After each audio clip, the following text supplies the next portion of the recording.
mapunan tong mga kulang. Ayan. At ginawa nila ni Edwin tong asentada sa loob lang ng 3 oras. 600 pieces. Ayun, nabitin pa rin. Lagyan niya ng basta abangan na lang natin mga gwini kung anong ilalagay niya dyan, at magkakaroon na kayo ng ideya. Tingnan natin nasaan sila ngayon.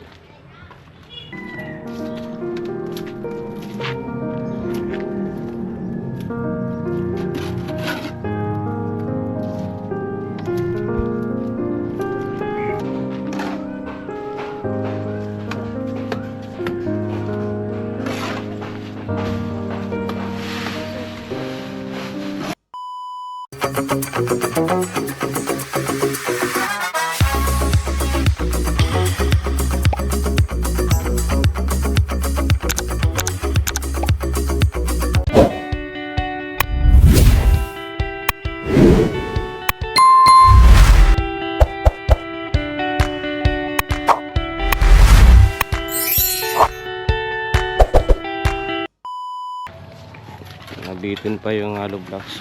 Kulang talaga yung estimate niya kay carpenter. Kaya Metro ko sa kulong. pag order ulit siya. Isa lang naman yung in-orderan nito. May contact din siya. Kaya na lang. Chat na lang. Tapos deliver.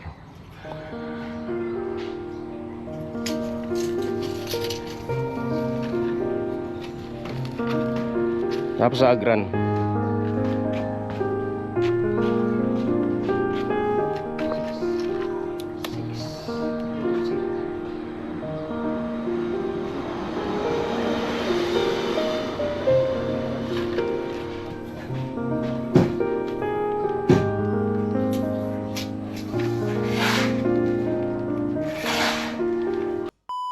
Nag-winit at alas 11 ng umaga. Hintay muna nila paring Ronnie yung trabaho kasi wala ng hollow blocks. Pumunta siya dun sa in-orderan. Order siya ng hollow blocks para maitapos nito, mapunan tong mga kulang. Ayan. At ginawa nila ni Edwin tong asentada sa loob lang ng 3 oras. Ayan.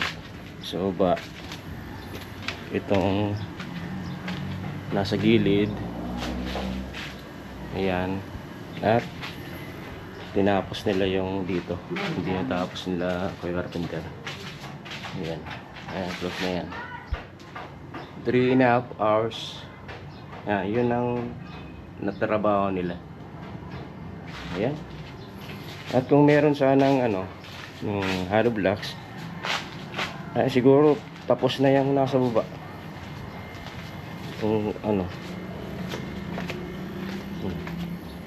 siguro tapos na to Kaya lang wala hollow blocks, nag-short yung estimate ni Kuya Carpenter.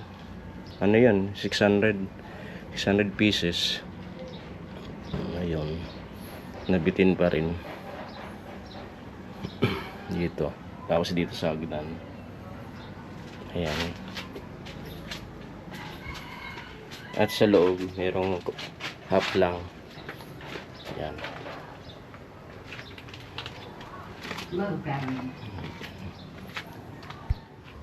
Ayan. At pag linagyan na ni paring Ronnie dito sa harapan yung kung ano yung ilalagay niya, ayan, magkakaroon na ng ideya yung mga viewers nito, mga gwini, kung ano tong nasa babang ito. Ayan, tong nasa babang ito, ano ang ilalagay dito. Ayan, mamaya lalagyan niya ng basta abangan na lang natin mga gwini kung anong ilalagay niya dyan, at magkakaroon na kayo ng ideya kung ano sa parting to ang gagawin. Ayan. Yan po.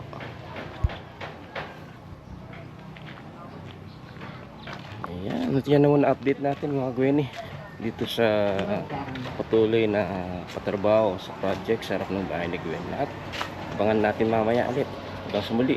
A few moments later. Mga kagweni, at pumunta nga si paring Ronnie dun sa kinukuhanan ng hollow blocks. At yung available lang daw ay 85 pieces. Pwede na yun. At bukas pa daw i-deliver. Kaya yung ginawa nila ngayon ay tawag ko, dito sa amin sisig sa buhangin, yung kinukuha yung pinakamaliit na parte ng buhangin, sinala nila yung buhangin para gamitin sa buli o pang-finish sa asintada.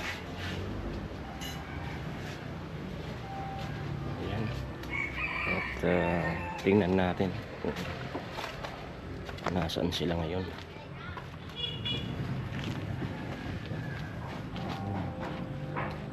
Edwin. Dun sila, dun sa taas.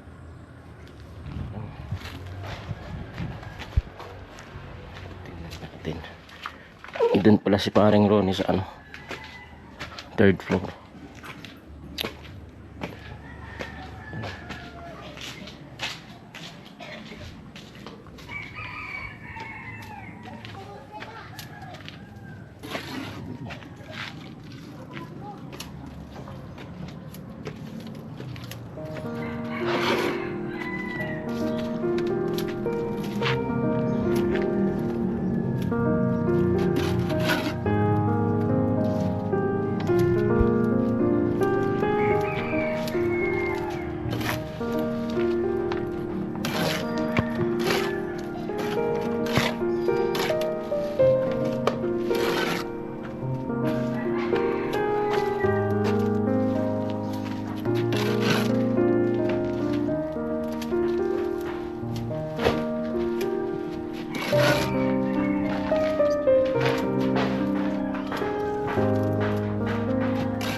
bisita.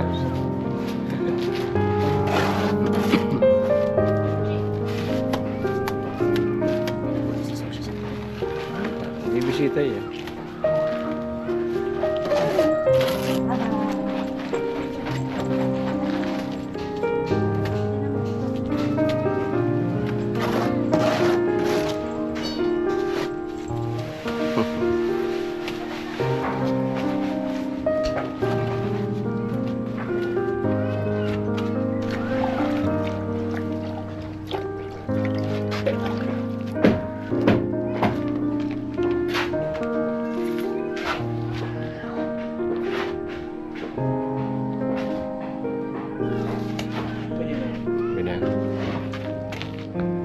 Ayan mga Gwyneth, sinisimulan na nga lang i-finish itong nasa third floor. Ayan, ano pa lang yan, isang oras. Ano muna sila dun sa baba. Sabi ko kanina, yung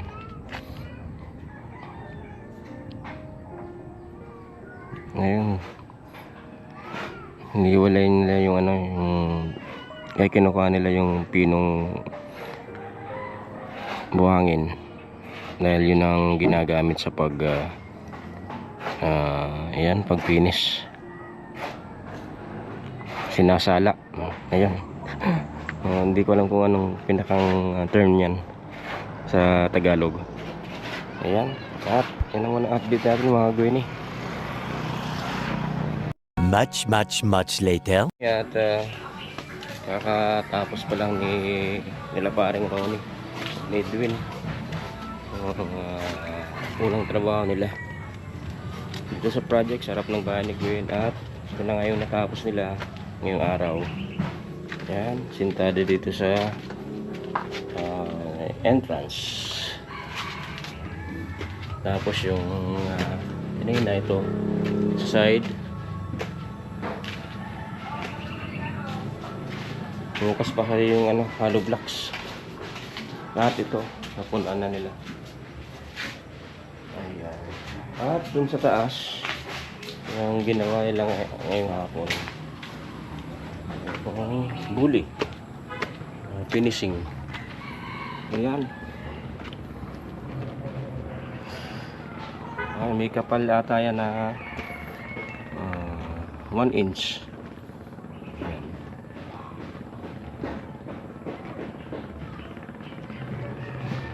Medyo din, matrabaho din yan, pero minadali lang niya parang Ronnie. Ganyan siyang magtrabaho, talagang may natatapos kagad. Kung sana nga may hollow blocks, tapos na yun yung nasa baba. Bukas pag dumating yung hollow blocks ay pagpapatuloy nila yung nasa baba. Tapos yun na naman gagawin pifinishing bully. Ayan.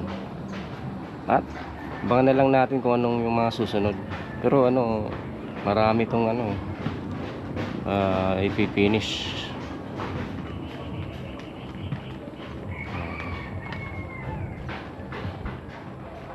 Marami ipifinish yan. Labas, loob. Ayan, hindi kami nakapagtinda ngayon kasi maulan kanina at saka sakit si ate mama nagpagamot kami dun sa